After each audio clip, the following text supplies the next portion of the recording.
Hello and welcome to episode 141 of Killer Hangover.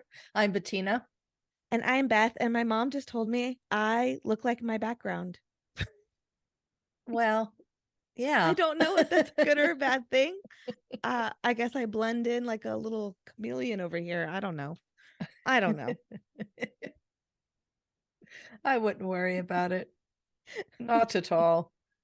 We're recording this at night, so it's like the lighting is totally different from during the day. During the day, I know. I have great windows and great daylight light.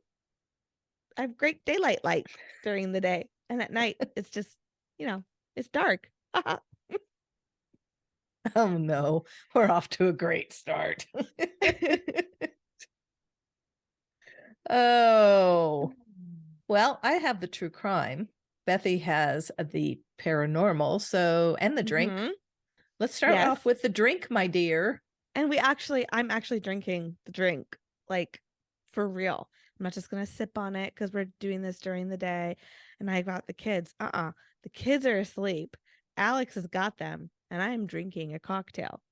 Hey, Yay. you were going to send me the recipe so I could I drink with did. you. I did send you the recipe. When? The day you told me send me the recipe, I said, okay. And I texted it to you. Oh, Just sorry. like tonight, I texted you. I text you and said, hey, I'd prefer to record tonight. Kids are in bed early. Wait. She texted me first and said, Mom, do you want to do this tomorrow instead of tonight? And I was like, no, I said, do you want to do it tonight or tomorrow? Or would you like to do it tomorrow? That's the way you put it. And I'm like, yes, I think she wants to do it tomorrow. Great, because it's the beginning of Shark Week. Yeah. So I was like, I think I'd prefer tonight because the kids went to bed early. Didn't hear from her. That was after I got all settled in for Shark Week. So I call her and I was like, Mom, did you get my text? Because I think I want to record. And she's like, okay, I got to do my hair and makeup because we're on the Zoom now. I got to do my hair and makeup. I just settled in to watch Shark Week. Sorry, Mom. I'm okay. Sorry. I do feel bad about that. What I do for you. That's okay. Shark Week. Notice the week. So I've got all week to watch it. Yes. My mom is obsessed with sharks. Okay, so the cocktail has everything to do with my story. And I did send you the recipe, and I bet you would have had everything for it. Darn it. But it is called the Orange Crush Cocktail. And I got this off of the suburbansoapbox.com. Okay. It is 2 ounces of orange flavored vodka, 2 ounces of triple sec, a 1/4 cup of fresh squeezed orange juice. And then it calls for a lemon lime soda. Now, I didn't have lemon lime soda, but we got Sunkissed for like a little special weekend drink for the boys with dinner. They get like Sunkissed with the sugar-free kind once a week during the weekend. It's like their big treat. But I was like, oh my gosh, I'm totally stealing one of their cans and using that instead of the lemon lime soda for this. It is so good. So it's really orangey.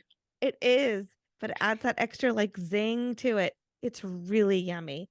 So honestly, it's very easy. You combine the vodka, the triple sec in the glass with ice. You stir in the orange juice, and then you top with lemon lime soda or Sunkissed if you have one. It's very good. Okay, so here is very orange. Here's the cocktail. Okay, and let's see. How does this correlate with my story? I don't know. Just wait and see. I got these really cool ice cubes, and those are super cool.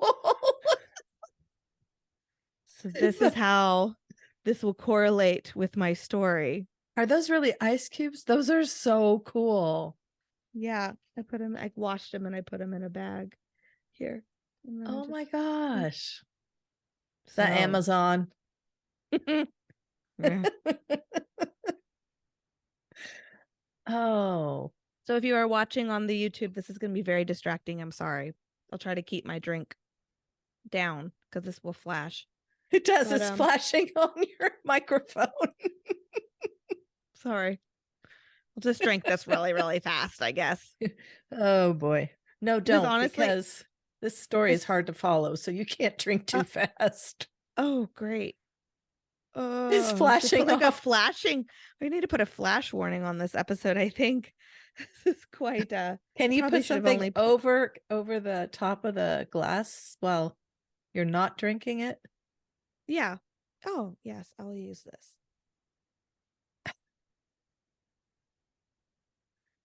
There you go. Much. Oh my gosh. I didn't quite think that through, but I was so excited.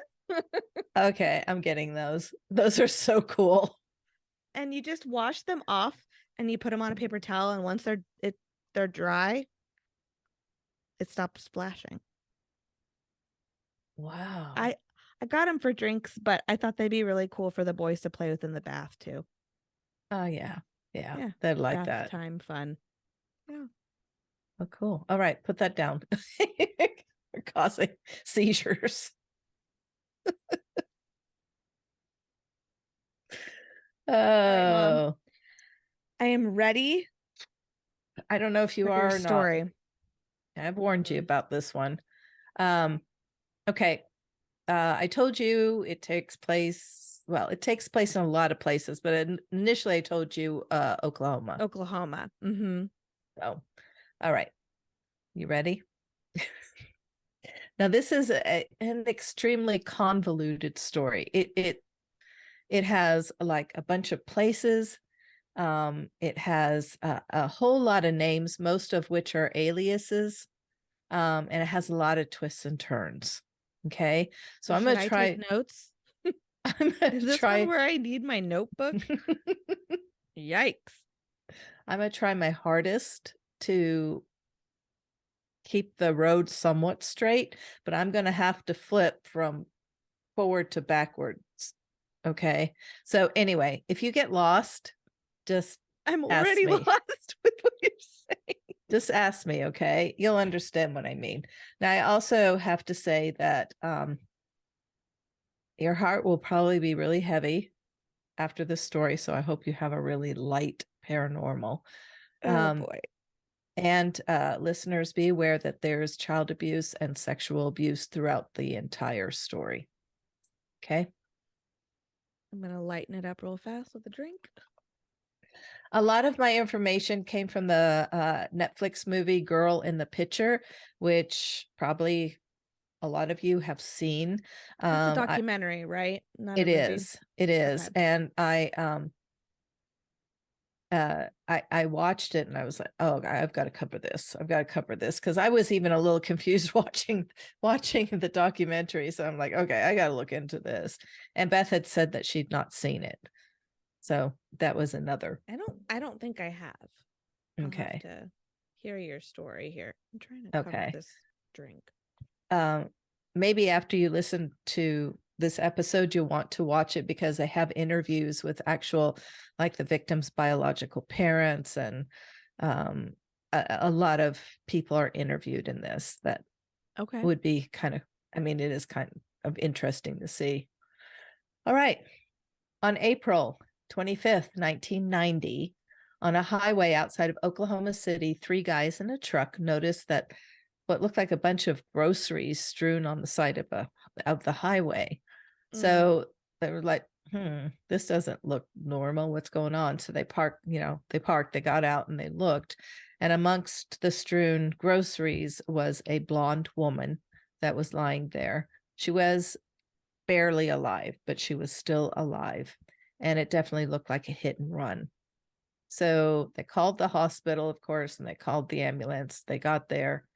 And the ambulance rushed the woman to the hospital. The woman was identified as 20-year-old Tanya Hughes. Okay. She had been struck by a hit and run driver. She had bruising and a severe head injury. Detectives surmised that she had picked up groceries from the 7-Eleven and was walking back to her room at the Motel 6 when she was hit. And it was pretty late at night. I mean, I'm talking like 10 or 11 o'clock at night. Okay.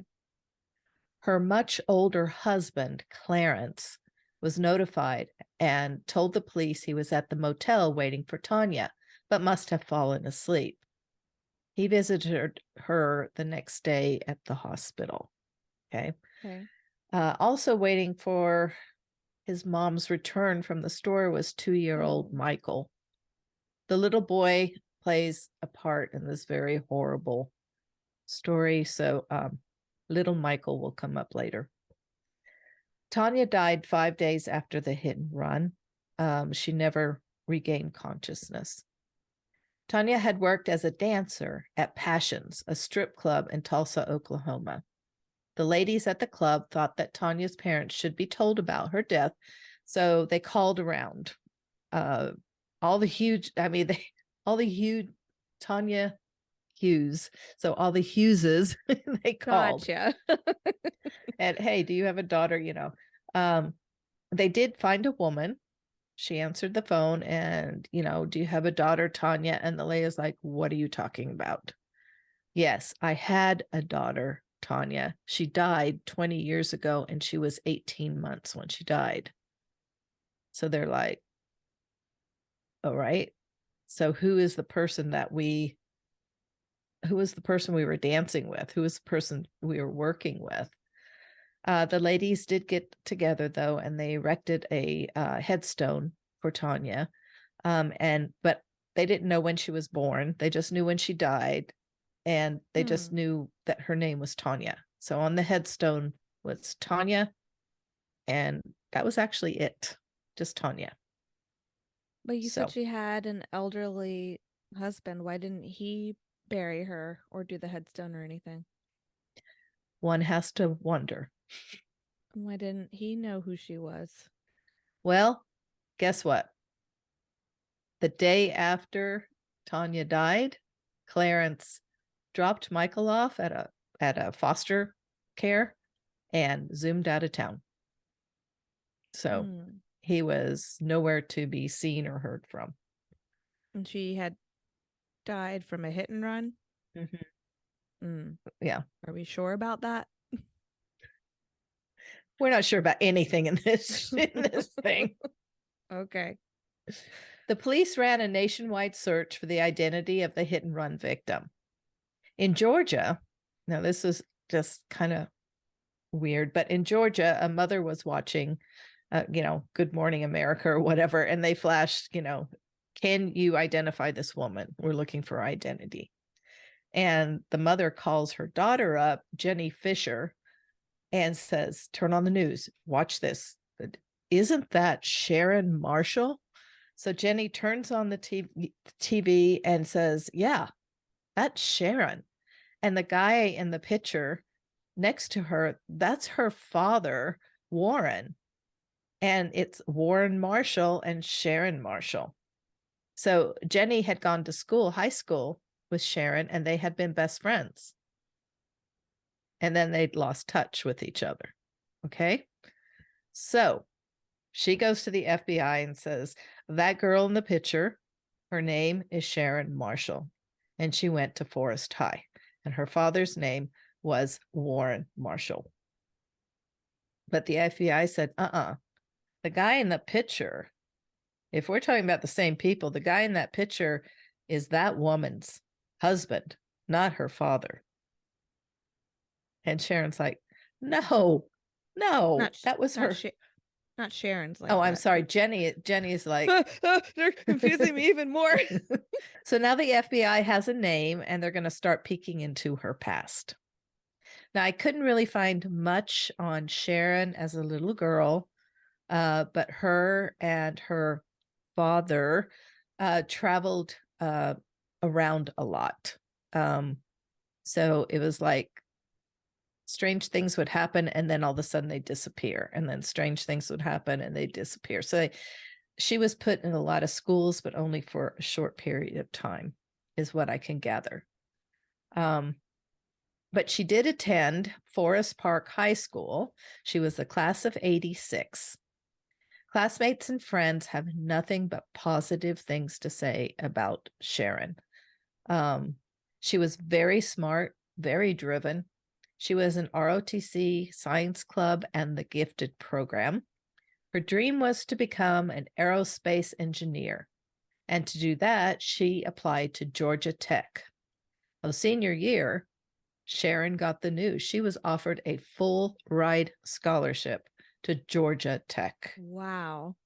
I mean, she was beyond excited. This girl was very smart, very, That's very smart, awesome. very driven. She was all the time upbeat. She was friendly. She did her part to defend and befriend the underdog. She was always rooting and helping the underdog. It's pretty unbelievable that this girl, who was so positive and lived so lovingly, lived in a horrible conditions at home. Sharon lived with her father. Supposedly, her mother had been killed in a car crash when she was 2 years old. Okay. Her friend Jenny describes Sharon's father as strict, very odd, and creepy. In their high school yearbook, a lot of parents buy pictures in the back of the high school yearbook so they could put Yeah. Like their toddler baby pictures and pictures and stuff. baby Yeah. pictures and Yeah. stuff in the back of the yearbook. Well, he took out a whole page, and it wasn't a baby picture or a toddler picture. It was like a glamour shot picture of Sharon. So it was more of a sexy photo of Sharon. But he That's congratulated her and good luck in this, new path of yours and all this stuff. When did her mom die? When she was 2. Oh, wow. Okay. So now her friend Jenny was allowed to spend the night only one time at Sharon's house. And Sharon's parents, according to the documentary, the first time that Warren dropped his daughter Sharon off at Jenny's house, he met the father and the mother. The first thing he did was pull the father aside and ask for a loan. What? So, hi, nice to meet you. Hey, can I talk to you for a minute? Yeah, I really need And they didn't money. even know each other? No, they just met. So What? Jenny's parents are like, we don't really want you. I wouldn't want my daughter she can come spending the over night. here, right? She can come Yeah. over here, but I don't really want you there. Oh. But then one night, Sharon asked Jenny to come over, and Jenny's father was out of town. So her mother's like, okay, this one time, don't let your dad know, one of those things. Yeah.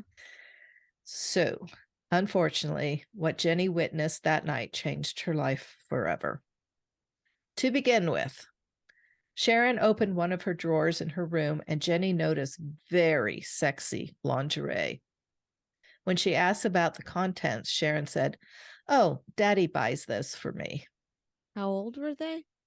Seniors in high school. Okay. Later that evening, as the girls were changing for bed, Warren just came into the room. Okay, they've just got their underwear on. There were no doors in the house. All the rooms had curtains hanging up, so there's no doors. So he just charges into the room. They're in their underwear. He points a gun at both of them, and he starts yelling this nonsensical stuff. It was just gibberish, and he starts yelling at them. And then he leaves.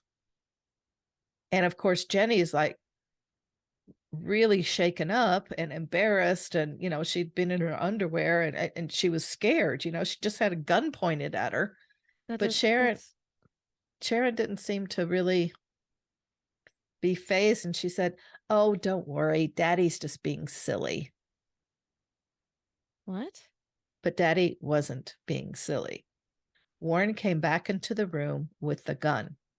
This time, he tells Jenny lay down on your sleeping bag and cover your head with your pillow. And so she did, as she was told. She had a gun pointed at her.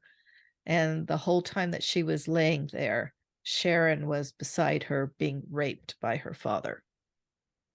Hmm. When Warren was done, he got up and left. The girls didn't talk that night. The next morning, Sharon came over and gave Jenny a hug. And she said, Daddy's just like that. I'm okay. You're okay. Let's just let it go. So she's So obviously been going through that.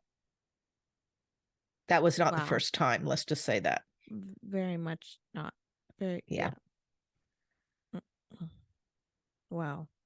But, we got to look at the bright side. Sharon's got this full ride scholarship, right? She's going to She's leave this getting out. mess. She is Yeah. getting out. It makes you just sigh with a sigh of relief. Unfortunately, Sharon tells Jenny, like further, like close to graduation, I'm pregnant. And then she said, Daddy won't let me go to college because I'm pregnant. And he needs someone to stay and take care of him. Oh So no. I don't know. It just made me wonder, even if she hadn't been pregnant, he probably would have There guilted would her have been into, something else. Yeah. supposedly in some of the sources I read, it was Sharon's boyfriend at the time who was the father of the baby. And they ran away together. But then Sharon just left him a note and said, I've got to go back to my dad. But whatever. Warren, she told Jenny, we're going to Arizona and I'm going to have my baby in Arizona. And that's what they did. They picked up and they left and they went to Arizona, where the baby was put up for adoption. It was a little boy and he was put up for adoption. In 1988, the two of them, so Warren and Sharon, moved to Tampa, Florida. On April 21st, Sharon gave birth to her second baby, and this is baby Michael. She was, quote, allowed to keep this baby. Oh my gosh. To support the family, Sharon worked as a dancer at a strip club. The name was Mon Venus, Monvenus. The manager and the girls that worked there found Sharon to be really quiet, but very kind. But she kind of stayed to herself. And that her and her father had a really weird relationship.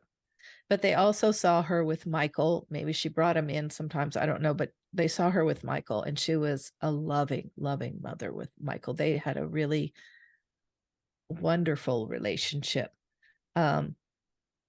At one of the, I think it was the manager, was saying, hey, let's go to the zoo. Let's take Michael to the zoo. And she goes, oh, no, I can't do that. Because Warren would not let Michael out of his sight. Michael had to, like, Sharon could not leave the house unless she was going to the strip place. Otherwise, her and Michael were pretty much under lock and key at the house. So is Michael his son? I have to ask. We'll find out. Oh, okay. There was the club did several parties during the year, and I can't remember the name of the parties. It was like Millionaires Club or something like that. It was for really high-end rich people, and it was just basically a big party with very wealthy people, and the girls were only allowed to dance. They weren't allowed to lap dance. They weren't allowed to do anything else but dance, and very, uh, high end dancing. Okay. Okay. Anyway, the the manager at one point in the evening Sharon begged to be invited to this party, to be a dancer at this party. I'm And sure they got good tips. Yeah. finally, the manager's like, yeah, okay, because Sharon was very pretty, very, very pretty. And she said, yeah, sure, you can do it. But then later in the night, one of the patrons came up to the manager and said, hey, you have a girl that's standing outside the women's restroom. And basically, she's selling sex for $50 a pop, which it was not allowed. So the manager pulled Sharon aside and said, hey, what's going on here? This is not allowed. And Sharon said, oh, my dad told me to do it to make some extra money. Oh my gosh. So her father was forcing her to be involved in the sex to make money. Basically prostituting her out. Right. As I said, Sharon was friendly to all the employees of the club, but she did make one close friend. And that was another dancer, Cheryl Ann Camiso. Cheryl was beautiful 18-year-old who when younger was actually a beauty pageant winner. Cheryl dreamed of becoming a model and someday posing in Playboy. Oh, this was her dream. And she was a very beautiful woman, very Italian looking, with long dark hair and, very, very pretty. The manager who, I was like, I don't know the culture of a dance club at all. Right. But I was kind of, I don't know, happy, I guess, to see that the girls really took care of each other. And the manager really took care of her girls. So she was really hesitant about Sharon and her father. And her father, Warren, really kind of creeped all the girls out. I mean, just, so she told Cheryl, I think for your own safety and well-being, you shouldn't really hang out with them. It's just not safe. She said, oh, he did try to have sex with me, but I refused and I know how to take care of myself. It's no big deal. Yeah. One night in April of 1989, Cheryl left her father's house saying she was spending the night with a friend who was Sharon, and she was never seen again. Oh, gosh. Within a few weeks, like 2 weeks after Cheryl's disappearance, Sharon, Michael, and Warren also disappeared.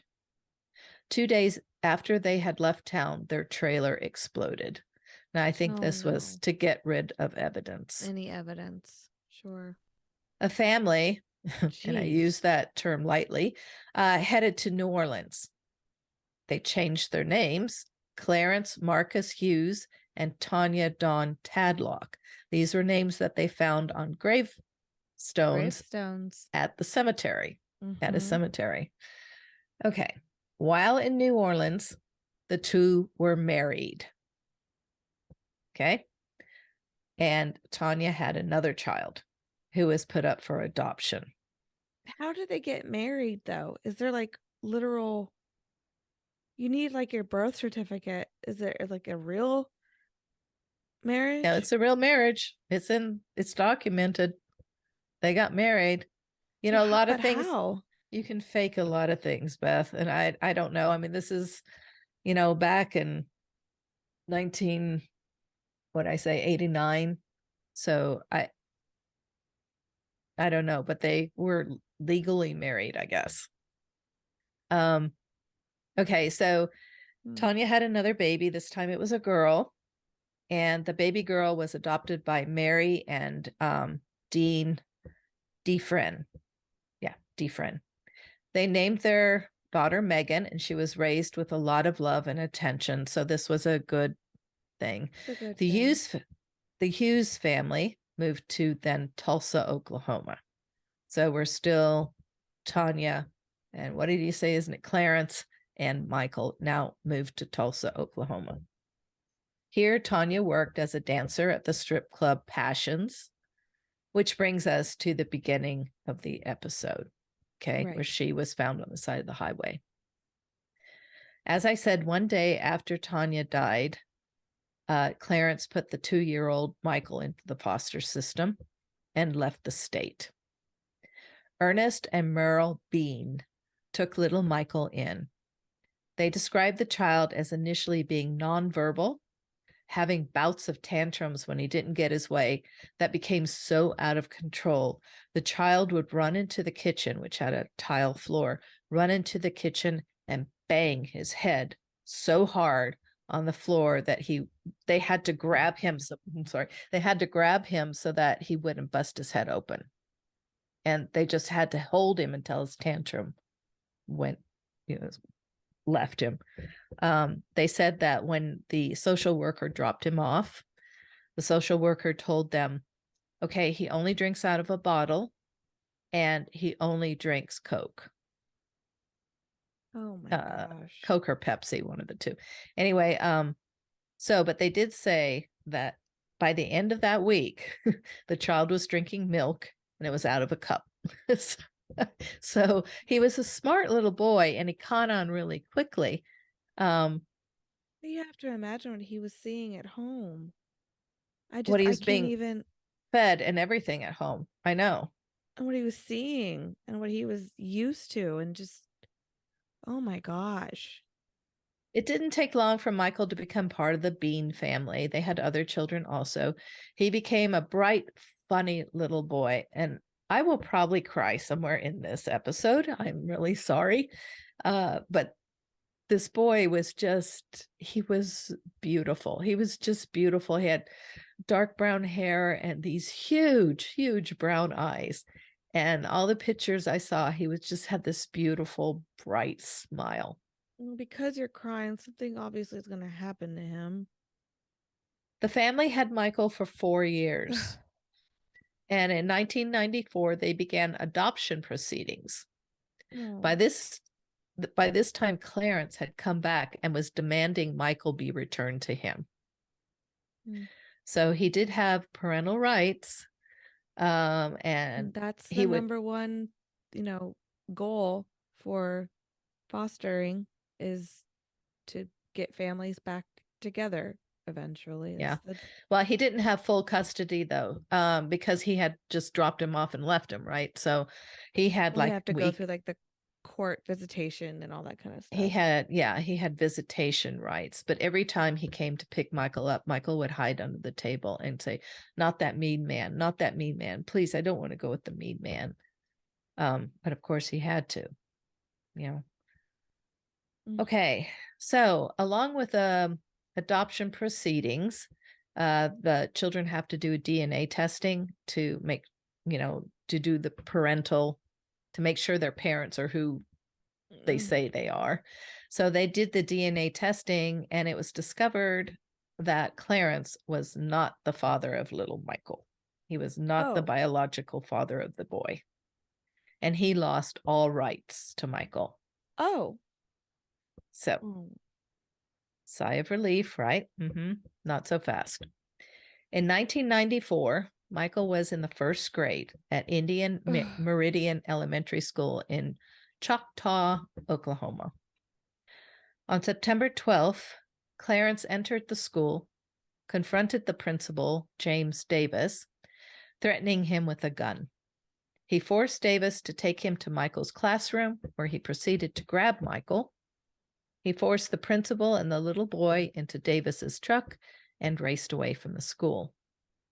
Clarence drove onto a dirt road, and in a heavily wooded area, he handcuffed Davis to a tree, duct taped his mouth, and left with Michael. The principal was found by a hunter that evening, that day, the next day, but he was shaken, but he was very much alive. But unfortunately, Michael was never seen again. In 1994, never seen again. They couldn't.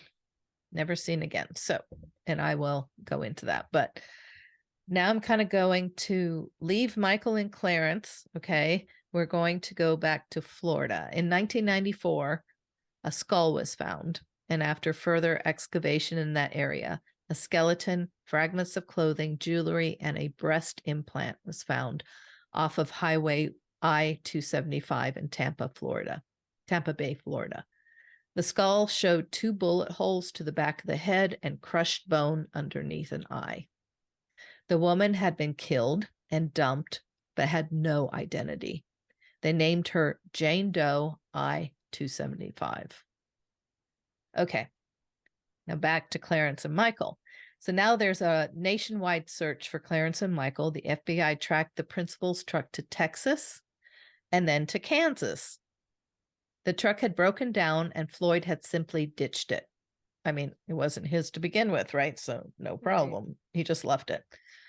I guess a Kansas mechanic who, I don't know, that part's kind of fuzzy, but I think a mechanic got the truck at an auction and he was fixing it up somewhere in Kansas. I tried to find out where, but I couldn't.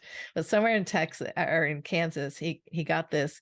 And as he was fixing the truck, he came upon a large envelope. It was stuffed behind the truck bed and the gas tank. The envelope contained 97 photos. All were pornographic. There were pictures of Sharon when she was very young, as well as she was getting older. There were pictures of her there too. Now remember what I said, they were all pornographic. There were quite a few pictures of a woman who was bound and severely beaten. The FBI investigator, who the photos were handed off to, noticed that the unidentified woman had natural tan lines. So he's going, okay, natural tan lines. Maybe she's from a sunny state. Okay. So they knew that Clarence had this truck. What states were kind of the sunny states that they were known, that Clarence was known to live in? Okay, so it was Georgia and Florida and Kentucky. Okay, these were states that Clarence was known to have lived in. They sent copies to the law enforcement agencies in those states to look at missing person records. Okay. A year later, the photos had been matched to Jane Doe I-275.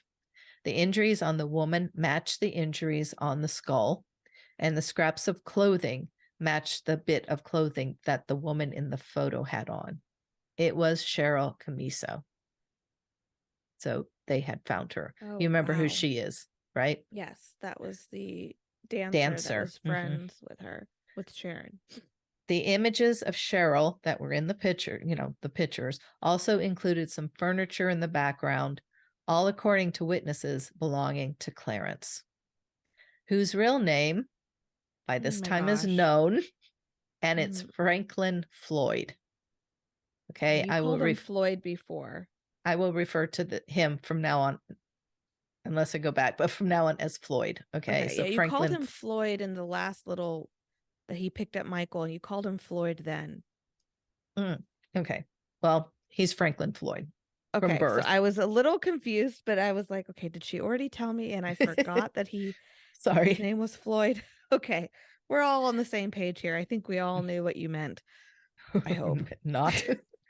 He had a record and a very disturbing past. The FBI finally caught up with Floyd, the fugitive, by the way.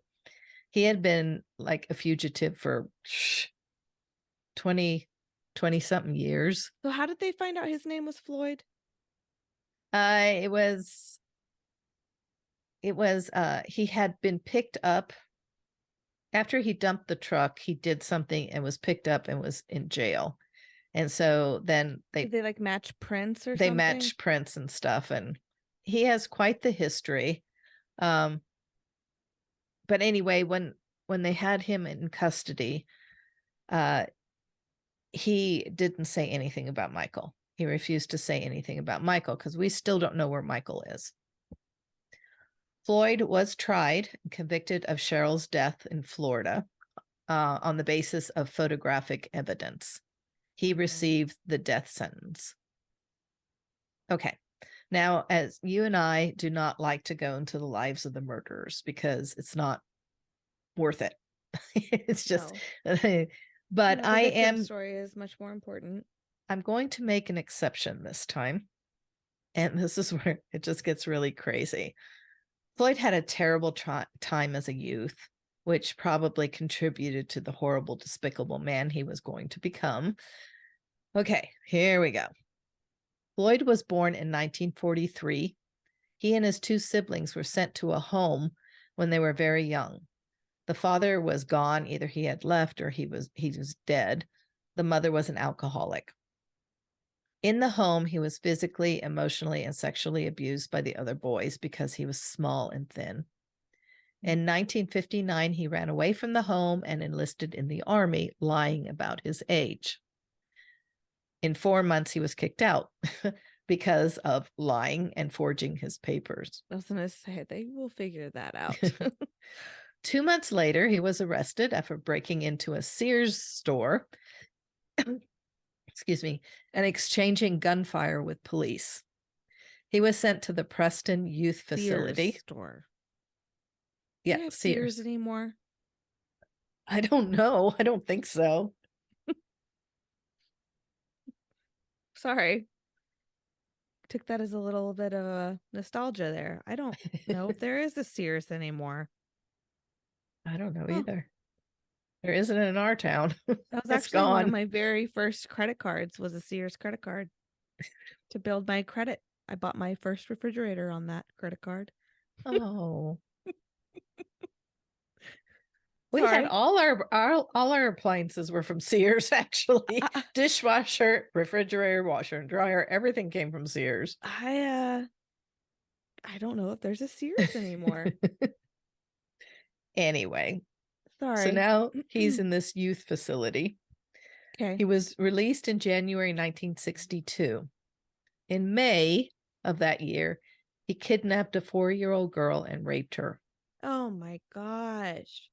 2 months later, he was convicted of child molestation and was sentenced to 20 years in a prison in Atlanta, Georgia. In November of that year, he was sent to the state hospital for psychiatric testing. He escaped from the hospital in March of 63. A day after his escape, Floyd robbed a bank, but was caught that same day. In July, oh, it keeps going. In July, he pled guilty and was sentenced to 15 years, which he was to serve at the Chillicothe Federal Reformatory in Ohio. So, and that was for the bank robbery. Okay, that's 15 years. He's then transferred to, let's see. Okay, so he's in the reformatory. 2 months later, he attempts to escape, but he's caught. And then he's transferred to Lewisburg, Pennsylvania. He's there from October 63 to June 64. He's transferred to the Springfield, Missouri Medical Hospital for evaluation. He's there from June to February 65. Then it's to federal prison in Marion, Illinois. And then that's from 65 to 68, after which he's sent to Reidsville Prison in Georgia to finish his molestation sentence. Okay. In November of 1971, he's transferred to federal prison in Atlanta, Georgia for the escape attempt in Chillicothe. So remember, he tried to. Why are they wasting? He already taxpayers' money on just no. This is before. This is his youth. This is when he's young. For the 4-year-old molestation, he didn't get life for that? He's got 20 years. 20 years. Oh my gosh. 20 years. Sorry, I misunderstood you. He got life for, okay, gotcha. Killing Cheryl. Yeah. Yes. Okay, so he's gonna get off for all of this stuff. In 1972, obviously. He's released to a halfway house. Yeah. And in January 1973, he was paroled. Oh my gosh. Okay. Our system is so wackadoodle. So he's paroled in January. In February of 73, same year, Floyd's taken into custody for the attempted kidnapping of a young woman in Atlanta. Because he learned all of his lessons and was on parole. So, but he's bonded out guy now. He's bonded out, and he promptly disappears. And that's That's when he became a fugitive. Remember, I said he's a fugitive. So, I and hate this. I is hate the this. here is the very, very beginning of this whole story. Sandy Chipman met Floyd, Who? okay, just listen. Sandy Chipman met And all their Floyd, names start with S's. This is who, by hard. the way, was Brandon Williams in 1974. So this Okay, is so right. Floyd was going by Brandon and he met a girl named Sandy. Yes. Okay. And Okay. this was a few months after he bonded out. Okay. Okay. So he's So running, he's a fugitive, but he's okay. Got it. they met at a church where Sandy Mhm. was crying in the pew. And Church is so supposed to be safe. the church was empty and she was just crying. So he went up to her and he was like, "Oh, honey, what's wrong?" And she said, "The state just took away my 4 children. State just took away my 4 children." And she goes, "I have PTSD because a tornado hit our trailer and we lost everything. And, something triggers my PTSD and then I can't handle the children. So I went to social services to see what can be done. And they took the children away from me." So then Brandon says, "Well, you know what? I'm going to help you. Let's get married. And by being married, we can go to the state and we can get the children back." And Sandy goes, "Okay." What? So they get married. They go to the state. They get the 4 children back. All right. Oh, these 4 babies. So now, Brandon, of course, turns into a horrible husband and father. And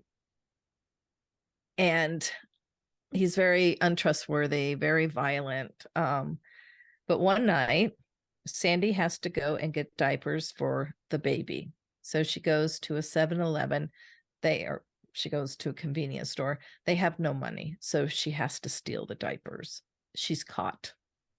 She's put into prison for 30 days for stealing the diapers. Meanwhile, Brandon is home with the 4 children. Oh my gosh. When she gets out of jail, she comes home and there is no one there. No one there. She eventually finds her 2 children, Allison and Amy, at a home for, like foster care home, an orphanage, basically. He had dropped them off there. Then he had dropped the boy off, and that's Philip, I believe. Yeah, Philip. He dropped Philip off at another orphanage. Now remember, he's a little baby, but there's no sign of Suzanne, her oldest daughter. Okay. So now we've got Suzanne Sevaskis, and she is gone. Okay. This is all kind of coming together. Kind of. Kind of. Kind of. If you can make sense of such a person. Yeah. So he kept Suzanne for himself.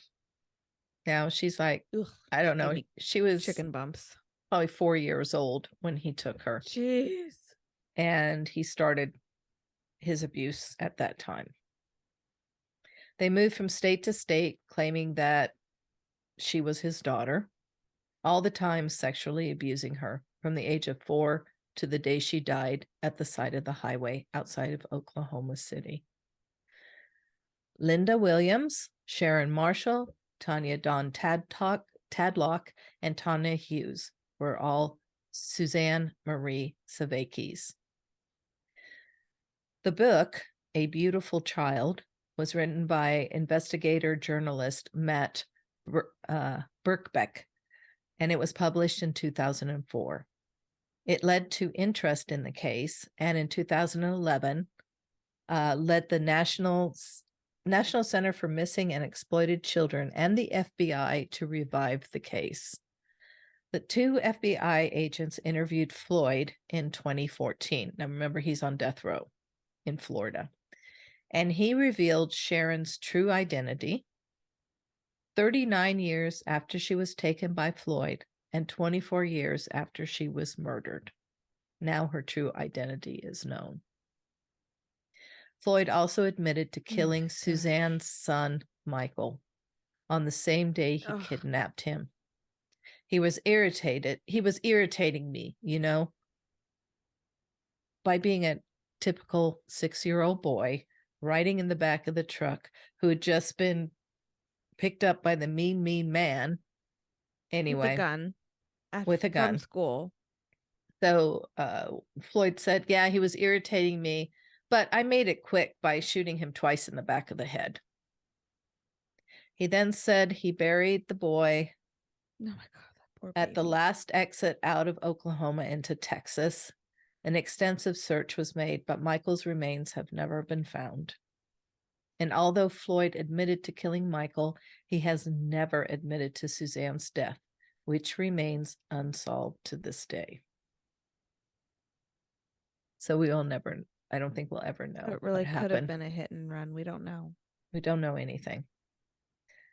Now, I'm not going to leave you on this terribly sad note because first, and maybe we shouldn't celebrate this, but I'm sorry, I am. After 2 decades on death row at Union Correctional Institution in Florida, Floyd died at the age of 79. And he wasn't executed. They say it was a natural death. The date was January 23rd, 2023. So it happened this year, beginning of this year. In 2019, Suzanne's biological brother, Philip, remember the little baby that was taken? He was identified through DNA testing, and he had been privately adopted by a family in North Carolina. So here's the strange but kind of beautiful end that tied everything together. When Matt Birkbeck's book, A Beautiful Child, was released, Megan, I don't want to butcher this name. I'm sorry. I was going to write this here. Dufresne. So the daughter that she had given up, and that was okay. So now I have to find where I was. I'm sorry. Okay, so Suzanne's youngest child, she read the book, okay, not knowing that this was about her mother. She had no idea. Okay. All right. Her adopted mother, Mary, noticed the cover of the book. The woman on the cover was Megan's biological mother. She was sure of it. They had met Suzanne, who was Tanya at the time, but they had met her and her husband at the beginning of the adoption process. So they had been together face to face. Megan offered DNA to investigators, and after analysis of Megan's and Suzanne's DNA, it was discovered that they were related. They were mother and daughter. Oh, wow. What a horrible closure, though. Like, what horrible reality. But yeah. Together, Birkbeck investigators and the National Center for Missing and Exploited Children and extensive and in-depth searching was discovered in 2014 that Sharon, Tanya, was Suzanne. We've already covered this. Don't know why I'm repeating it. And then it was further verified that when Floyd admitted that it was her. Okay. So Megan was stunned and appalled at what her mother had endured. I mean, my God, she read the book, not knowing that was her mother. And then was like, holy smokes. She said in the documentary, Girl in the Picture, quote, "No girl should have to go through that from a stranger, no less a father or father figure or whatever the hell he was." In honor of Michael, this is where I knew I'd lose it. In honor of Michael, the brother she never knew, she named one of her 2 sons, Michael. Quote, "Michael didn't get to live out his name, and I wanted that name to keep on going," she said. Megan met her grandfather, Cliff, and the two began building a relationship. And in 2019, Birkbeck, the author, Megan, Cliff, and Suzanne's friends placed a new tombstone on Suzanne's grave. no longer with just Tanya written on it, but instead Suzanne Marie Sevaskis, September 6th, 1969 to April 30th, 1999, a devoted mother and friend. Oh, rest in peace, Michael, Suzanne, and Cheryl. And I'm sure there's probably more that are in that list, but that we'll never know. Unfortunately, there probably is. Wow. That was a twisted tale. I actually cannot believe I followed you. So job well done, Mom. Good. Because it took Besides me a while. The one little slip up, but Slip I on the knew Floyd. knew what you meant. I don't know how I knew what you meant. I don't know how you caught up on that either. Well, you're you must have really been listening. Floyd came to get Michael, and I'm like, wait, who's Floyd? I think that's the dad Father guy thing. Now. Sorry, that was really hard to put together. I mean, I did the research and then it took me days to put that together, trying not to confuse everybody. Job well done. No, job well done. And I followed it while drinking a cocktail. So with flashing lights. The microphone doesn't want to stay up. It's sad. It's sad.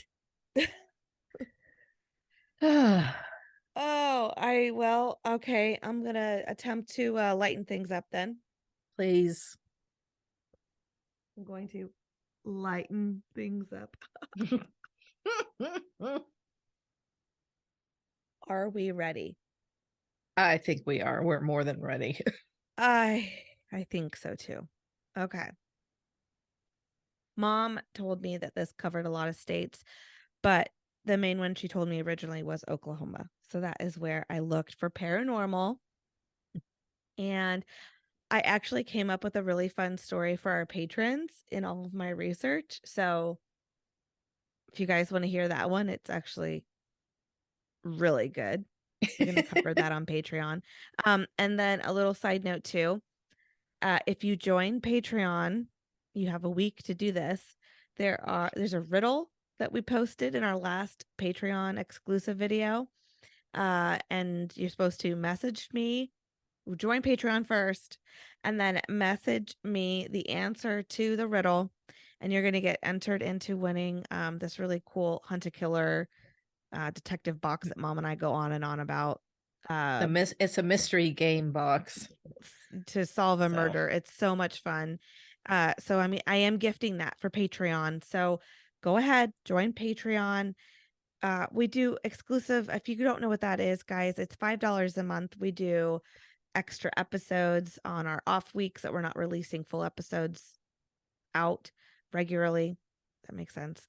You also get ad-free and early episodes before they air regularly. And we're going to try to do more giveaways and things like that. And they're fun. They're not always like serious. Sometimes we do updates on crimes that maybe we've covered and there's a new update on them, or we do, or maybe there's something that hit the news and we want to cover that, but otherwise they can be anything from, like, Beth did riddles, or I do, of course, I like the bizarre stuff, so I've done bizarre stuff. Yes, she has. And I covered Savannah morning show. Yeah, we have a lot of fun. It's kind of random stuff, but it's fun. We watch Ghost Adventures together. And put out some funny videos on that. So my gosh, I think we posted bloopers too, didn't we, on Patreon? We've done 2 bloopers. So yeah, if you guys want to join Patreon, it's $5 a month. We really appreciate it. You're gonna get your money's worth. I promise you. There's a lot. You get everything in the backlog too. You're not just getting what you doing it for that month. It's everything. You will get everything that's on Patreon. And then make sure you watch the most recent video that's on there. Answer the riddle. Message me the riddle, and you could win the Hunt a Killer box. It's a fun thing. Okay. Anyway. Anyway. Okay. Out on an old farm road. I just kicked my dog. I'm sorry. Didn't know he was asleep right underneath me. Oh, Blakey. Oh, sweet boy. Okay. Out on an old farm road called East 50 is where you can find this odd legend I'm going to share with you today. What? I love the legends. Okay. It goes by many names. The Hornet Spooklight, the Joplin Spooklight, the Tri-State Spooklight, Oh. Ozark Spooklight, or the name in which I'm going to call it, the Spooklight. Good, because that sums all of them up. It is the Spooklight. Okay. Okay. Spooklights. Some call them orbs. They're seen in haunted places or maybe just on roads like this one is. Okay, Not so necessarily haunted. I don't know. a spooklight So is an orb? Spooklight is basically what it is. It's a light that appears. And I'll go more into depth with like what this one looks like because there's others that I'm gonna kind of chat about too. But they are lights that appear not just like randomly, but it's like every night they usually see this light, or every other night, or once a month they see this light, and it appears and it has some kind of a paranormal aspect to it because you don't know where this light is coming from. Okay. So this spooklight, the spooklight, so there are reports of spooklights in different places. Like I said, this one is out on this country road, and it's between Missouri and Oklahoma. And I found it's kind of the most famous. If you put in the spooklight, it's gonna bring up this one, but there are others. And it's just this light that has an unknown entity to the light. Does that make sense? So you can't find it. You can go searching for it, but you can't. You can see it, but you can't find the orientation of it. Correct. Sorry, I had to move my flashing spook Flashing lights spook lights. distracting me. Is that what you did? Is that the correlation? You got it. Come on now. I was Googling like glow in the dark cocktails, and man, there are some, but there are some. Michelle sent me some. There's a lot of work that goes into those. I just bought some ice cubes on Amazon and called it good. Okay. This light was first officially reported in 1881 in an article titled The Ozark Spooklight. And it was in the Kansas City Star. Wow. Okay. But legend says that it was first reported as being seen by the Native Americans out there when they walked the Trail of Tears nearby in 1836. Okay. But we don't have it in like written record until 1881. The road that the spooklight is on, it's a 4-mile stretch of road running east to west. There are altering stories in the light's size, kind of like its multiple names. I guess the light has multiple sizes, but it ranges from a baseball size to a basketball size. No golf size. Okay. No. Basketball, baseball. Baseball. Okay. Some say it hovers over the treetops. Some say it travels at a fast speed down the dirt road. Oh. Some say it sways side to side. Mm-hmm. Some say it spins. Some even say that it has moved past them on the road and they have felt its heat. Oh, that's like a fastball. You and your sports analogies. We know you, Mom. You gotta throw those analogies out there. Wasn't that good though? So all of these that cocktail kicked in. all of these different sightings. thank you, but they all report that the light is orange. Oh. Orange cocktail that I had with the lights in it. So it wasn't like I'm just throwing lit ice cubes into any cocktail. It was an orange cocktail. It was very orange. So this is very Very my tied cocktail in. was right on. Okay. Very tied in. Okay, good job. Thank you. Paranormal investigators and scientists have studied this light. Apparently, even the Army Corps of Engineers has tried to study this light, but no one knows what the heck it is. Wow. There are videos of this on YouTube, social media. There's pictures of this. I'm going to post some photos on our social media. Mom will post some on our website. And if you're watching on YouTube, I'm sure I've posted a few in this video. Okay. Okay. What is the Spooklight? Okay, so people say that it's like reflections or misidentification of car lights off. Yeah. This is a dirt road and then there's a highway. So they think that maybe it's like a reflection from the highway. A reflection or from that, or like a billboard. It's like bouncing off of a billboard. So you're seeing like a light out there. Okay. But as I stated before, that article was written describing the dancing glowing light in 1881. And in case you didn't know, it wasn't until January 29th of 1886 that Carl Benz applied for a patent for the first car. It couldn't have been bouncing off a horse.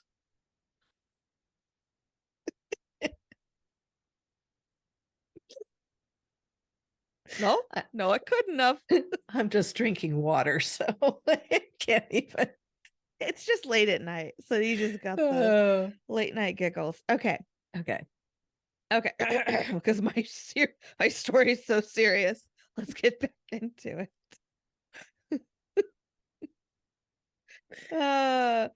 Some say, I just realized that most of my paragraphs and sentences have started with some say it travels at the speed of light.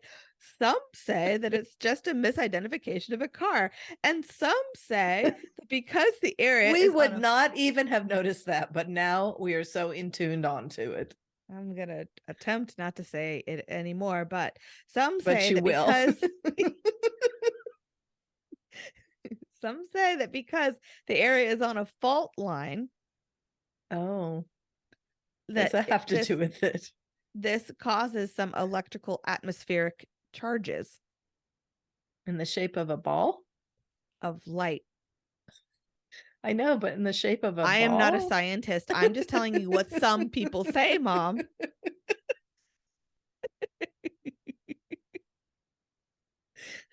I don't know. You're describing it with your hands. A light. A light. But others say it's more paranormal. And this is the light of a ghost. A few different ghost stories. I'll let you choose which one you think is the Spooklight. Okay.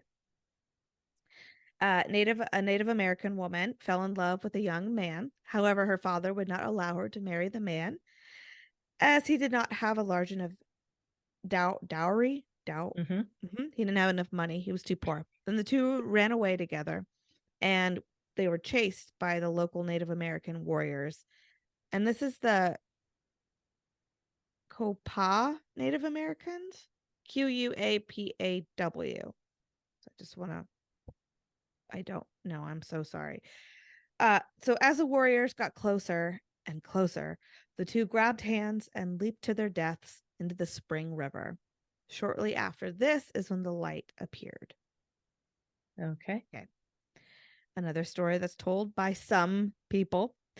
A miner who lived nearby, his cabin was attacked by another local Native American tribe. He survived.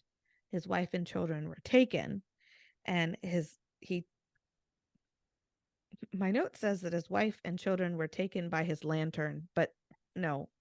His wife and his children were taken by the Native American tribe, and then he took his lantern and he went in search of them. And so That's that's what like I was gonna say. the Did he take his swaying. lantern and search for those kids? Yep. Yes, because the lantern did not take them. That would not make sense. Right? And they Right. did not take a lantern. They left it for the minor 49er. Okay. That is another Keep sports reference. no, keep going. Okay. Not at all. The 49ers? Okay. I know, but the 49ers are named after the miners. Sports reference. A local Osage chief decapitated by captors. What? So is his head bouncing up and down? Lantern working for head is what I have written down.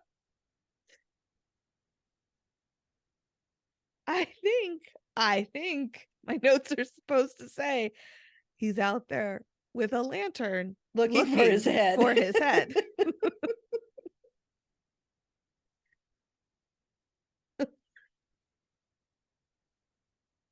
The lantern is working for head. It took me days to put my episode in order. Mom, it took me days to write this up. Can't you tell? In case you're out that way and you want to try to see the light, you can get on their website. They give you directions from all different places. Locals and those who have seen the light say that the best time to go is between 10 and midnight. But they also say that the light is shy and will not appear around large groups or loud sounds. Well, isn't that convenient? It won't show itself then. So it wouldn't show itself if you and I went out there either. So I'm just saying. Loud sounds. You. Now, as I mentioned, there are other Spooklights around. I listened to this podcast episode. I listened to a few of the episodes from this podcast because I really liked them. The podcast is called Monsters Among Us. There's a lot of really cool episodes. Oh. And they have people call in and share their stories. So I want to put that as an option for our podcast because I know a lot of our listeners have some great stories. And I think it'd be so cool to hear their story told by them. Oh, yeah. Oh, definitely. Not us just reading them. Because I mean, people are probably sick of our voices by now. So anyway, Monsters Among Us, season 7, episode 12. This guy gave his personal story about how when he was a teenager, he went to a family barbecue at a family member's house. And it was a sunny day. It was during the day. And he was around the side of the house. And he saw this bright cylinder. It was about 2 feet. And it was a bright light. And it was moving fast, it was parallel to the ground, and it moved like right beside him, and it headed into the woods by the house, and it was just this bright light that he just saw. I'm picturing like Sonic the Hedgehog, you know how he was like really fast. Zoom. Okay. So it's not just his story, like, oh, I saw this. So he's like, crazy. No, years later, he was went to dinner with some family members, and they were like, we have do you remember this barbecue we went to with so-and-so? They're just talking about family, and they're like, the last time I was at his house, and they shared the same story about seeing a light. Oh, wow.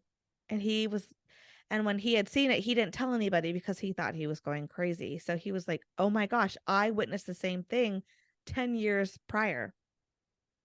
Oh, so it's still going on. Wow. That's cool. I thought that was really interesting.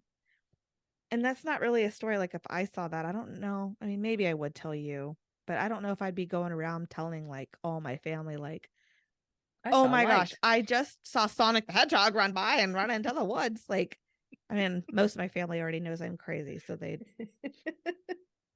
wouldn't really care. Okay, so there's also another story about the Arkansas Gurdon light.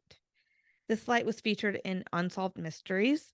This light is seen oh, sorry.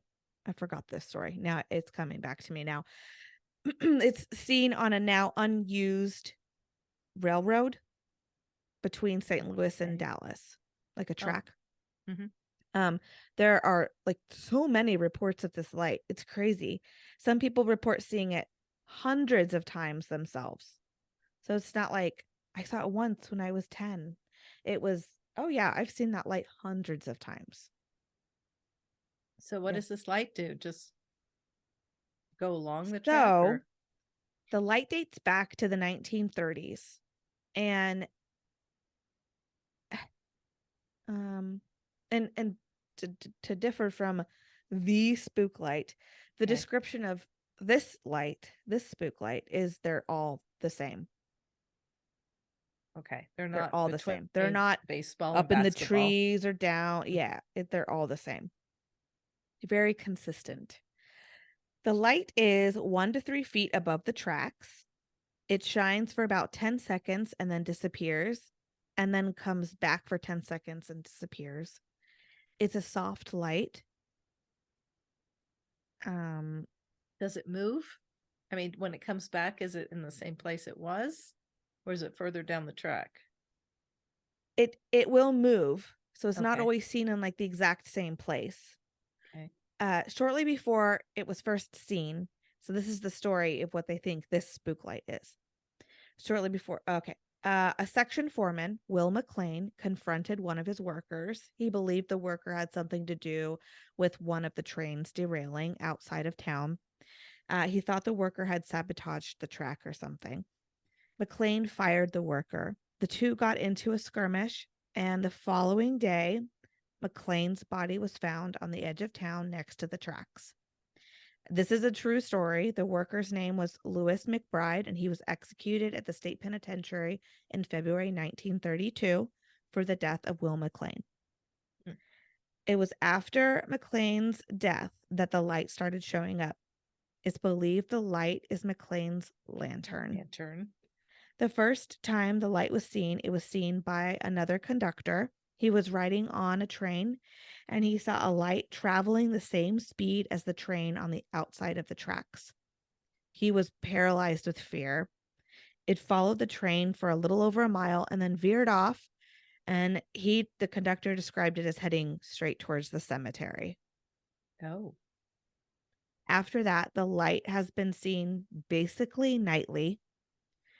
So people don't know if it's because it's nightly, if this is like a long living prank that locals are doing. Like every night, we're going to go and My find a lights are light. flashing. I I'm know. gonna I just saw that. Did you see that? You're a little spook light tonight, aren't you? You're about to go purple, aren't I you? was gonna say I haven't turned purple yet, but now it's like flashing lights. We're going to call you the spook light. Ugh. Anyway, Spooky, uh, yeah, yeah.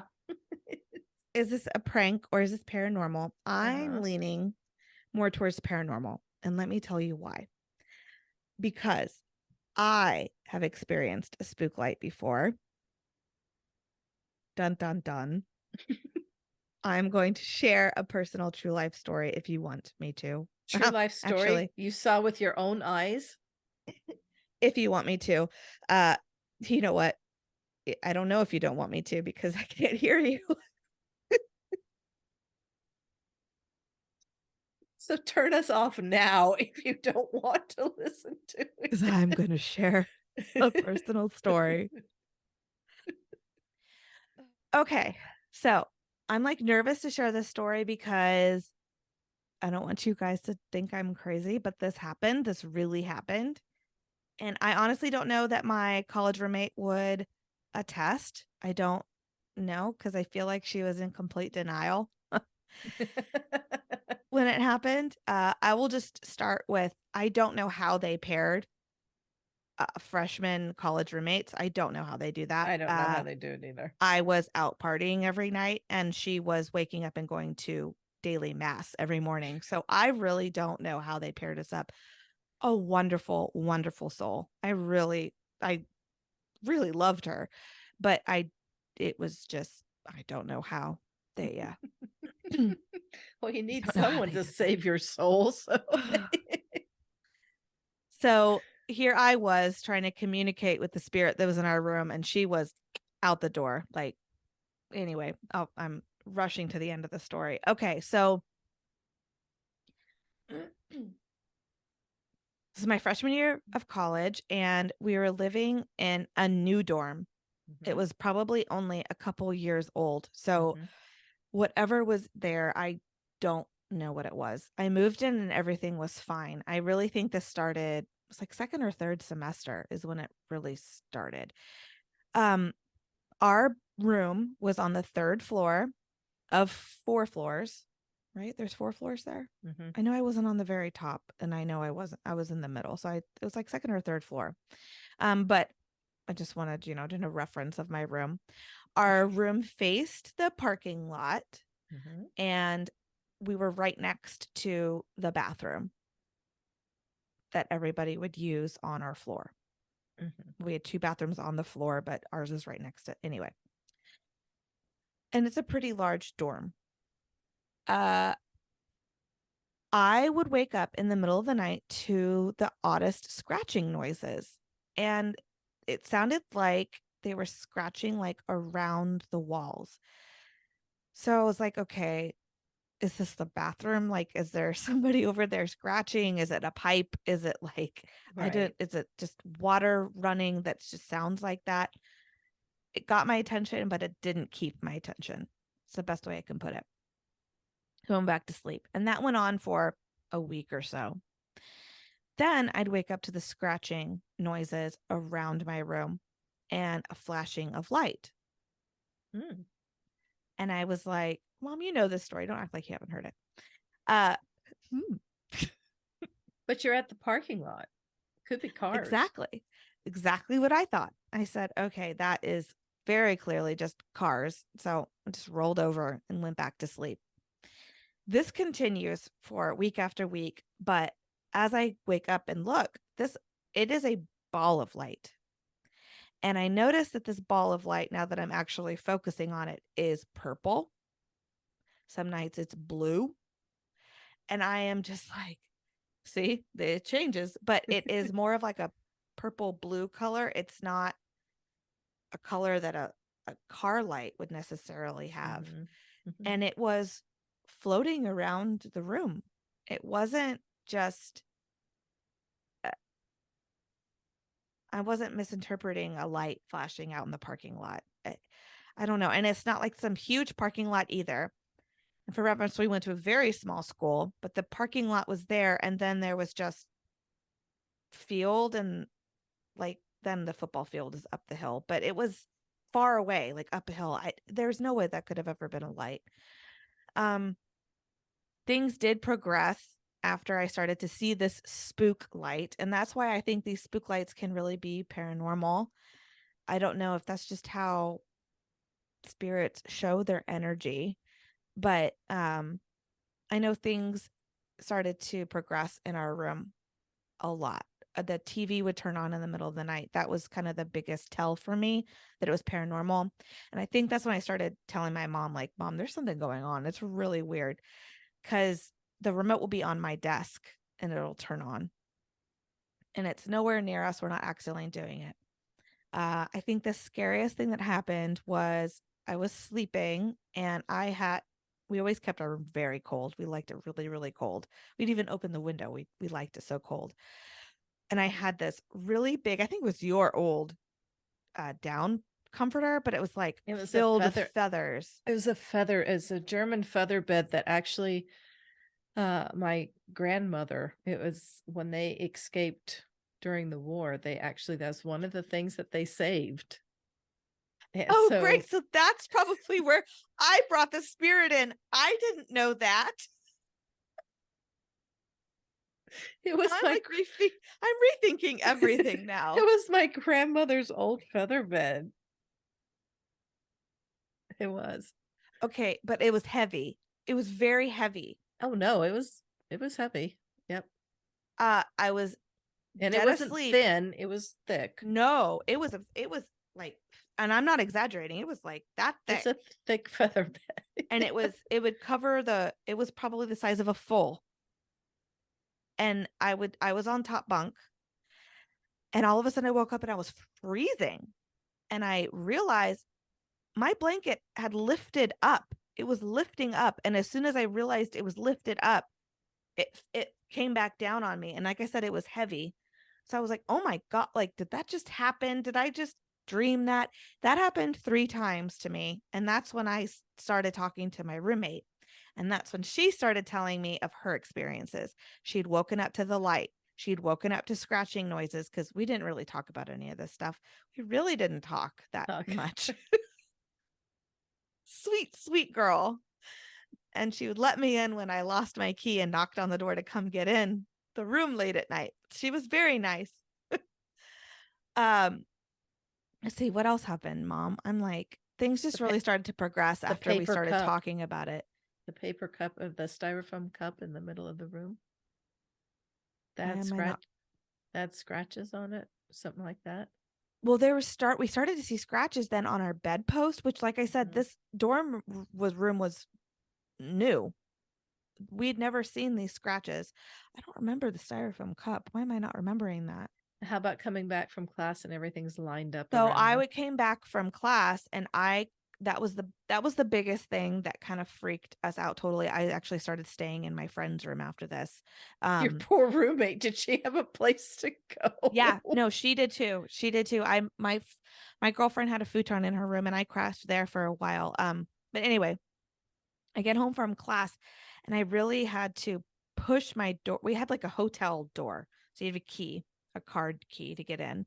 And I had to really, really push my door to get into my room.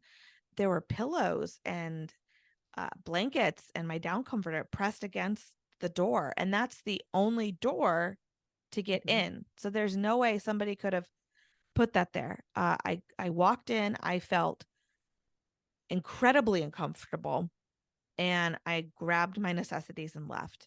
And I stayed in my girlfriend's room for a long time. What's it called? Like the person in charge of your RA? Yeah, our RA came and talked to me, and she says, I'm not supposed to be staying with my friend. I'm supposed to be staying in my room, bonding with my roommate. Okay. But my roommate was really scared and had talked to our RA. So we had to sit down with our RA, and we told her everything that was going on and why we were scared. And our RA told us several of her stories, and her room was 2 doors away from ours. She would wake up to lights. And then she would also wake up to her door open. Ooh. She would just wake up, and she'd feel like there's somebody behind her, and she'd roll over, and her door would be open, wide open to the hallway. So it wasn't just our room. And then I got a text from my roommate one day saying, hey, even if you're in class, we need you to come to the room. We have some priests here that are blessing it, and they want to bless you. Well, I probably need a blessing, especially since it was me that brought in whatever this was with my blanket. Didn't know that. It wasn't the blanket. So I come back from class, and they blessed everything. They called it an exorcism blessing, but it wasn't like an exorcism. And I still didn't stay in there for a while. Didn't they do the whole dorm? They did. They did the whole floor.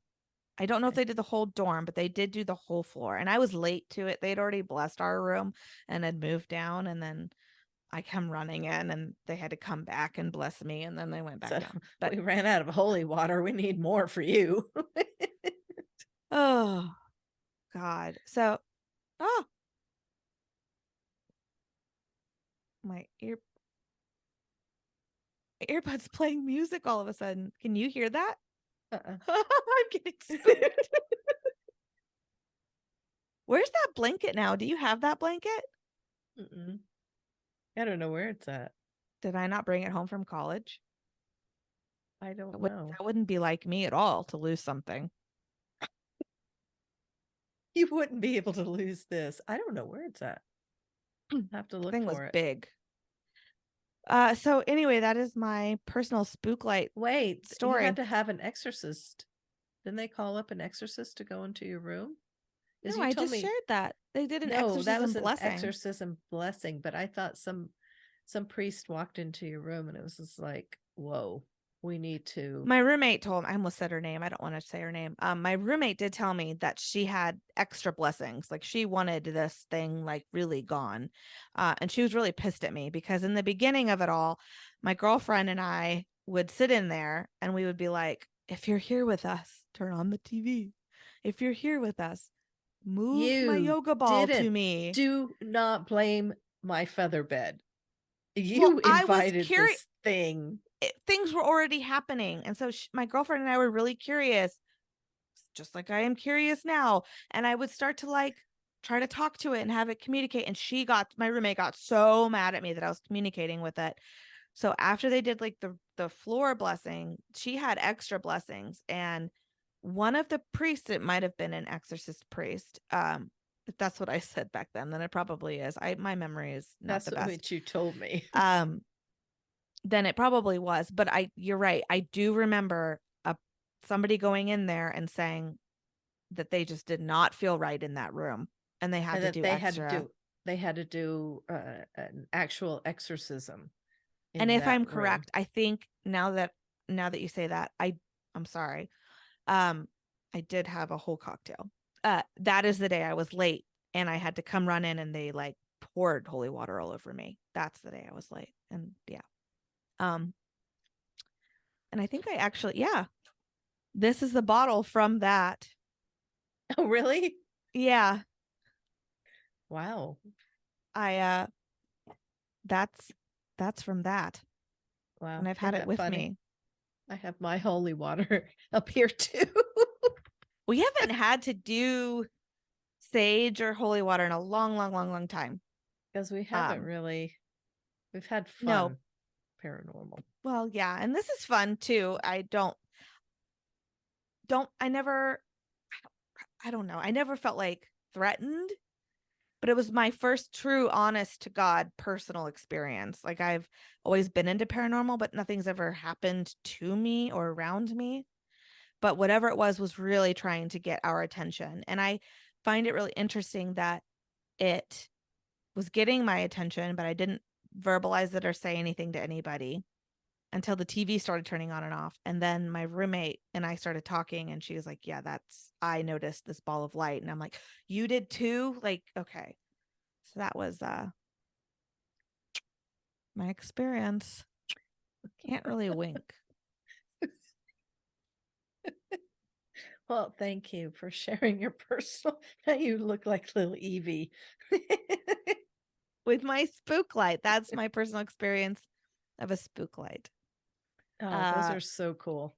I'm getting them. I've had other experiences. I'll have to share some more later, but Yes, that was my first, and I thought it would be fitting. There you go. There we go. There you go. I was okay. So, like I said, wait, Just what? I was in Atchison on Friday. I haven't been back in so long. I was there to see Socks. It was her birthday. Hi, so Socks. Happy birthday. I surprised her and I went up there and we had so much fun. So, yep. I want to go back. Actually, one of our listeners just took her daughter to the Sally house. So I want to chat more with her about if they felt anything or saw anything. Let's do. Yeah. Let's do. I told you I was in the Sally house. Socks and I, because we know the owner of the Sally house. Well, Socks and Jerry do. And we got a chance to visit the Sally house. It's one place I'm not sure I'd want to go into. I don't know. I didn't feel anything, but I didn't know as much about the Sally house when I went in there. And I just know that a lot of like some of my paranormal investigator friends have have been there and have had a lot of demonic like following them and energies, and I that's the stuff I don't really want to mess with. Mm-hmm. Mm-hmm. I don't know. But I kept going because there's a circle of toys in the bedroom. And we haven't covered the Sally house yet. We should. We cover haven't, it, but we should. Hey, you know what? When we do, I should see if I could go back in there and take pictures. do it. You'll have to do that one by yourself, but you do it. I'll do it with socks. Not at night. It'll be in the during the day. Because Jerry said he felt a push. Sally doesn't like men. Correct. Jerry is a retired detective. So he's kind of a no joke around kind of, well, he is. He's a joker, but I was gonna say, wait, what? But he felt a push when he was on the top of the stairs. The owner of the house has been scratched, so. Well, they do call it the scratch house. They do. The Sally house. And there's a reason, because men tend to get scratched a lot there. It's literally named one of the most haunted houses in America. I think every paranormal group is gone. Knows about the Sally house. It is very haunted. Very haunted. So I'll have to do something on that. Yeah, we will. Okay. This was a fun episode. Join us on Patreon. For that, to hunt a killer box. You don't want to miss just Patreon in general. And we really, really appreciate it. We do. Really, really, really do. To that person that says I use the word really too much. Some people think I really use really too much. Well, you really do. Side note, when I was a little girl, I liked to use the word surely. And I would say, I'm surely sure I'm hungry right now. I'm surely sure.